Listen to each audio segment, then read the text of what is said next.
네, 우리 전략공천관리위원회는 어제 회의를 열고 7곳의 선거구를 전략선거구로 지정을 하고 4곳의 선거구 후보자를 추천하였고 8곳의 선거구에는 경선을 치르는 방안을 의결하였습니다. 전략선거구 지정한 선거구는 경기 안산시 병, 경기 하남시 갑, 경기 하남시 을, 경기 화성시 을, 경기 화성시 정, 경기 평택시 을, 경기 안산시 을입니다. 이 선거구들은 각각 선거구 획정으로 기존 전략 선거구에 변화가 있었으나 그 지역적 범위가 유사한 선거구를 전략 선거구로 유지하거나 선거구 획정으로 분구된 지역을 전략 선거구로 지정 또는 공모 접수 일정을 고려하여 신속히 후보를 획정하기 위하여 전략 선거구로 지정하였습니다. 다음 경기 안산시 병에는 박해철 전국공공산업노조연맹 위원장을, 경기 하남시 갑에는 추미애 전 더불어민주당 대표를, 경기 하남시 을에는 백범 김구 선생의 증손자인 김용만 대한민국 임시정부의 기념사업회 이사를, 경기 하남시 을 공영운 현대자동차 사장을 각각 후보자로 추천 의결하였습니다. 경선 후보자에 대해서 말씀드리겠습니다. 경선 후보자로는 인천 남동구 을의 이병래, 배태준, 이인 국민 참여 경선을 하였고, 세종특별자치시 갑, 이강진, 이영선, 노종용, 박범종 이상 4인 국민 경선하였습니다. 의정부시 갑에는 박지혜, 문석균 2인 국민 경선을 하였습니다. 경기 의정부시 을 권혁기, 이재강, 임근재 3인 국민 경선을 하였습니다. 경기 광명시 을에는 양기대, 김남희 2인 국민 경선을 하였습니다. 경기 용인시 정에는 박성민, 이언주, 이헌욱 3인 국민 경선을 하였습니다. 경기 화성시 정에는 진석범, 조대현, 전용기 3인 국민 경선을 하였습니다. 전남 순천시 광양 구례곡성 갑에는 손훈모, 김문수 2인 국민 경선을 하였습니다. 구체적인 경선 일자된 홈페이지를 좀 참고해 주시기 바랍니다. 한편 부천시 을 지역은 이 지역이 새로 선거구화해서 각 후보들이 서로 간에 이합 집산된 이 선거구이기 때문에 해당 선거구를 기존의 전략 선거구로 지정을 했습니다만은 이합 집산되고 기존의 이 종에서 횡으로 이렇게 바뀌었기 때문에 이 지역을 해제를 하고 공관위에서 후보자를 공모하도록 하였습니다.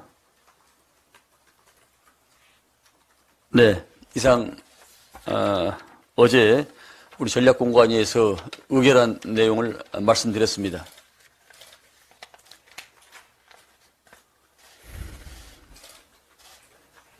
네. 지금까지 추미애 전 장관을 험지로 내오셨는데 하는가 해주시죠. 아시다시피 하남 갑은 기존 우리 지역으로서 도농복합 지역입니다. 새로 분구되는 미사를 중심하는 지역 말고요. 기존 지역이기 때문에 우리 당으로서는 굉장히 이른바 험지라고 할 수 있습니다. 그래서 기존에 추미애 전 대표가 거기 가셔가지고 험지 가셔가지고 선전을 해 주십사 하는 그런 당에서 요청을 드렸던 것입니다. 그래서 본인이 수락을 하셔가지고 하남 갑으로 이번에 의결을 하였습니다. 네. 용인정 같은 경우에는 민주당 세가 강한 곳이고 또 이제 청년 후보들을 보면 예비 후보가 이제 청년이랑 여성분이라서 이현주 의원님도 이제 전사 역할을 해야 된다고 기존에 강조를 해오셨는데 그 전사 역할을 하기에는 조금 부족하지 않나 이런 그런 게 있을 것 같아요. 뭐 보기에 따라서 이런저런 해석을 할 수가 있는데요. 어제 면접을 했습니다. 면접을 했는데 이현주 의원께서도 이 지역에 자기가 본인이 사회 초년 생활 때 거주를 오랫동안 했고 이 지역에 대해서 많은 애정이 있다. 그래서 이 지역을 아마 응모를 하셔가지고 어제 면접에 임했던 것 같습니다. 근데 사실 이 지역은 상황에 따라서 다를 수가 있는데 기존 우리 당 의원님께서 그 지역에 이렇게 그 재선을 못 오시고 그만두고 이렇게 한 지역이라서 지금 상황은 많이 약간의 좀 변화가 있어서 절대적으로 유리한 지역은 아니고 가서 열심히 해야 될 그럴 지역으로 판단을 했습니다. 그래서 전략 지역이 아니고 본인의 3인 경선으로 이렇게 해서 결정을 했다는 말씀을 드립니다. 근데 그 용인시 정 같은 경우에 그 특정 후보를 위해서 공모 기간을 좀 늘린 걸로 이제 원래 준비하신 분들이 좀 불공정한 거 아니냐, 이현주 전 의원님만 밀어주는 거 아니냐 이런 비판 목소리도 나오거든요. 예, 이것이 그런 내용이 아니고요. 우리 전략위원회는 전략적 여러 가지를 고려를 해서 연장을 축소할 수도 있고 연장을 단축할 수도 있고 연장을 더 공모 기간을 더 연장할 수도 있는 그런 조건을 갖고 있습니다. 그런데 만약에 특정 후보를 밀어주려고 했으면은 이 지역에 대해서 경선을 붙이지 않고 바로 전략으로 단수를 했겠죠. 그것은 약간 좀 다른 내용이라고 말씀드릴 수 있습니다. 의정부각 같은 경우에 문석균 후보 같은 경우에는 저번에도 이게 뭐 문희상 의장님과의 관계나 이런 것 때문에 논란이 됐던 걸로 알고 있는데 이번에 좀 그런 부분이 좀 고려가 된 건 아닌지. 그래서 이 지역은 만약에 이제 그런 것을 고려했더라면은 국민 참여 경선을 했겠죠. 다시 말해서 당원 50, 일반 국민 50 그런 여론조사 형태가 아니고 누구나가 똑같은 조건에서 할 수 있는 국민 경선으로 택했다는 그런 보고 말씀을 드립니다. 그런 말씀을 드립니다.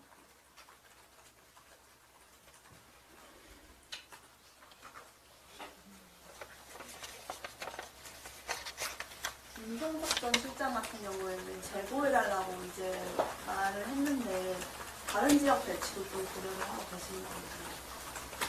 지금 오늘 보고 내용, 오늘 저 의견 내용에는 그 지역이 포함이 안 되는데 그걸 꼭 물어보셔야 되겠습니까?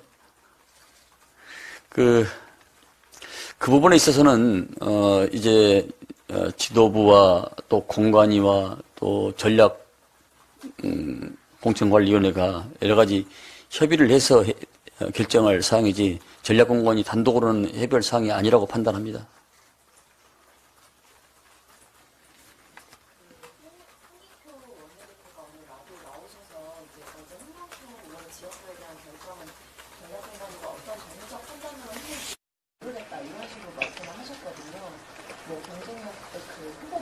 떨어지는지도 잘 모르겠다 뭐 하여튼 그런 식으로 말씀하셨는데 그거에 대한 전략공간이 입장이 좀 있을까요?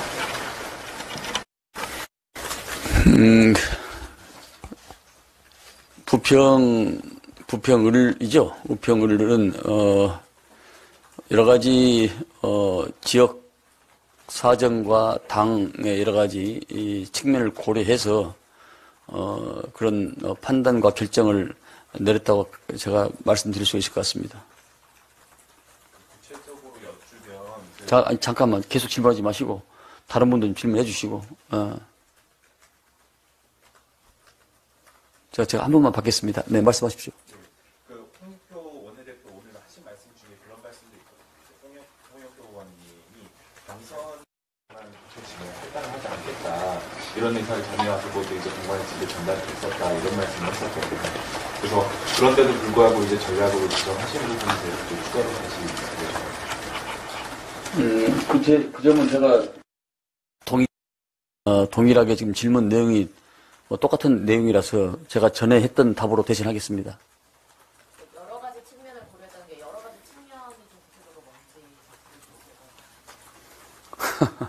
여러 가지 측면을 여기서 설명을 공식적으로 기자 브리핑을 할 수 있겠습니까? 네, 그건 이해해 주십시오. 자, 없으면 보충 설명을 마치도록 하겠습니다. 네. 위원장님 혹시 다음 회의는 언제?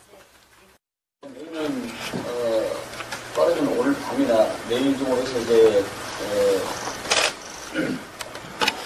오늘 이렇게 내일 중으로 해서 이 전략공천관리위원회 회의는 아마 마지막으로 해야 될 것 같습니다. 이제 몇 군데가 남지 않았고 또 그 부분에 있어서 지금 뭐 기존의 후보들과 또 새로운 인재 영입들과 여러 가지 비교기를 판단해 봐야 되기 때문에 시일의 촉박성을 감안해서 오늘 밤 늦게나 내일 정도로 해서 마무리를 지을까 합니다. 그럼 발표는 다음 주 초 정도가 돼요? 아니죠. 바로 해야죠. 바로 해야죠. 그다음에 휴일에 고생 많았네. 그렇습니다. 네.